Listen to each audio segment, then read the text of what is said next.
सध्याचा कारभार काय चाललाय? सत्तेचा दुरुपयोग। इकडे येतो का तर तुझं बिल मंजूर करू। बरोबर आहे ना चंद्रकांत? आता अनेक लोकांची असेच गोष्टी चालल्यात। आता कटोरा बाजारचा मला सरपंच सातत्याने भेटतोय। मी म्हंटल व्हिडिओला, अरे बाबा त्याचं काय बिल आहे, त्यांनी बांधकाम केलं ते दे ना तू।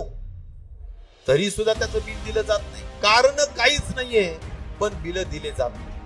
पण सत्तेचा दुरुपयोग होऊ नये।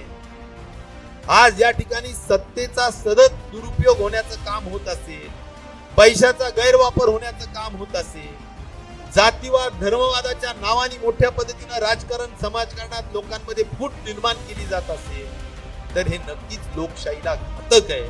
आणि म्हणून या सगळ्यांसाठी एकच उपाय आहे, आपण एकीनं काम केलं पाहिजे। एकीनं काम करा, संयमाने काम करा, शौर्याने काम करा, धैर्याने काम करा आणि आपल्या एकजुटीतून उद्याच्या येणाऱ्या जिल्हा परिषदा पंचायत समितीच्या या निवडणुकीमध्ये, नगरपालिकेच्या निवडणुकीमध्ये आपल्या सगळ्यांनी चांगली ताकद दाखवली।